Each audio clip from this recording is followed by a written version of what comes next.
Түркістан облысы, Түркістан қаласы, Бірлік мөлтек ауданының тұрғындары 1997 жылдан бері ауыл ішіндегі жалғыз стадионнан айырылғалы тұр.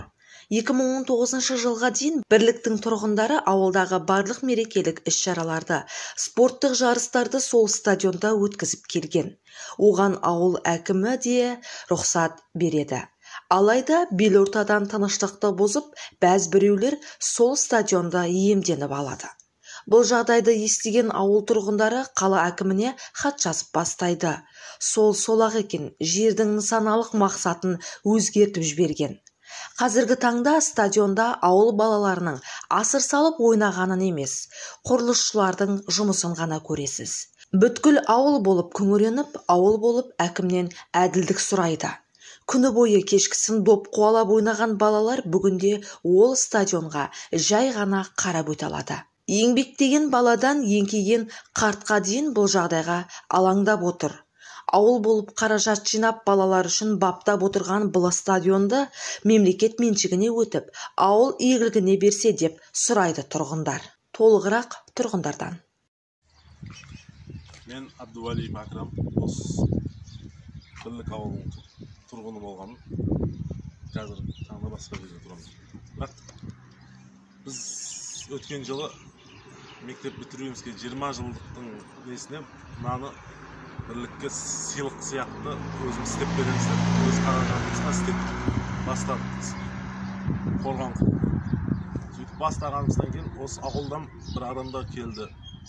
Біздің жеріміз бар еді бұның ішінде деп. Біз одан кейін оны әкімшілікке кірдік, ондайға барып, мынаны қоршап сөйтсек, әкімшілік бізге осы жерде 5 адамның госактысы бар деп шығарып берді. Бірақ бұл біз стадион деп қоршағанымыз себебі 97-98 жылдар осы бірліктен 10 шақты адам Қарашық әкімшілігіне барады. Қарашық әкімшілігіне барып, сол Қарашық әкімшіліктен стадион қып беруге сұрайды осы жерді. Сол кезде әкімшілік соған рұқсат беріп, наны жолдан 2 метр шоқырлыққа ойып, стадион қылуға осы бірліктің адамдарының қаражатымен ойлады, қол істеліп, сөйтеттағы стадион болады. 2000 жылдан бері стадион болып пайдаланылады.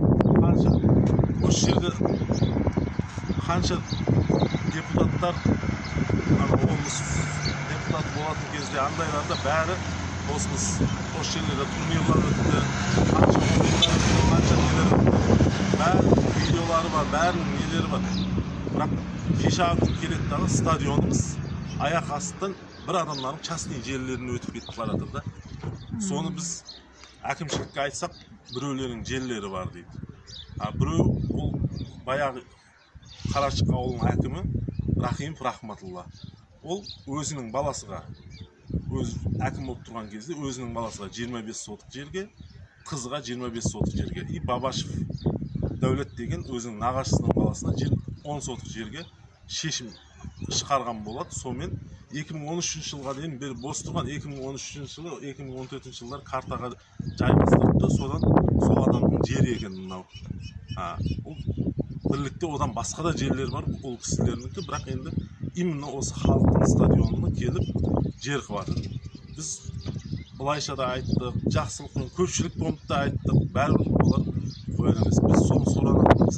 Тек қана осыны 2000 жылдан бері халық стадион пайдаланып келіп жатқан нәрсені халыққа стадион қылып беруін сұраймыз біз. Ол бірлікте 5-10 адам бар, өз жер сататын, жермен айналысатын. Тек қана бірлікте мазарат қалды, қалған жердің бәрі сатылып болды уже. Қалған жердің бәрі сатылып болды. Соның үшін біз сұрайтынымыз, әкімдерден сұрайтынымыз, бәрден сұрайтынымыз, Әліпбек Өсербаевқа, Рашид Аюповқа, бәрлерге кіріп жатырмыз, бәріге сұрап жатырмыз. Бірақ бұлардың жерлері, заңдылардың жерлері мынандай деп, қазір сұрайтынымыз осының бізге заңды стадион қылып беруіне, үкіметтің есебіне болса да бала шағамыз ойнау үшін стадион қылып беруін сұраймыз. Қазір таңда фундамент құйып жатыр ма бұл жерге? Қазір таңда фундамент құйып жатыр. Бұл айтады 2019 жыл Рашид Аюпов, Тәжібек Мұсаев бәрі қол қойған, біздің қолымызда қағазымыз бар. Сонда біздің қысымен сонша уақыттан бері шыр-шыр әкімдер қарамай жатқаны ма білмейміз. Енді біз әкімдер жұмыс істемей жатыр деп айтамаймыз. Қалада істеп жатқан жұмыстарын көрдік.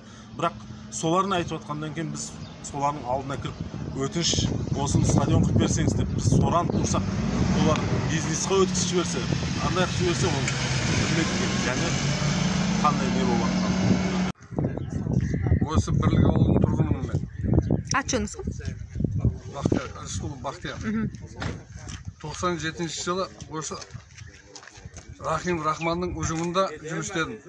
Содан бізді жаңа стадионға специальный жер ажыратып соған қабыл қылынған. Сол стадионды қаздырған мен болам. Тракторларды жалдап, КАМАЗдарды жалдап, сол шұңқырды сол тегістетіп, стадионға әжептәуір үлесімізді қосқанбыз енді. Біздің балдар ойнасын, невелелер ойнасын. Міне 20 жыл арасында өтіп, енді мынандай дауада шығып жатыр. Стадионды жекеменшікке беріп жіберген. Өзі Бірлікте бір-ақ стадионымыз бар. Балдардың ойнайтын жер. Оны да көп көріп, оны жаңаға беріп жіберді. Енді бұны бір әділеттік табылатын шығар деп, әйтеуір осы телевизорға жүгіріп жатырмыз, анаға жүгіріп жатырмыз. Бұл енді бір жағдайын жасап беретін шығар деп отырмыз енді өкімет. Біздің әйтеуір невелелер өсіп жатыр, балдар өсіп жатыр. Оларды ойнасында деген үмітіміз бар еді. Соларды бір көзіміз тіргенде көреміз деген үміт бар еді. Оның бәрінен жүрдай қылып отырған. Соны мәселесін шешіп берсе деп жаңағыдай сұранысымыз не қылып жатырмыз.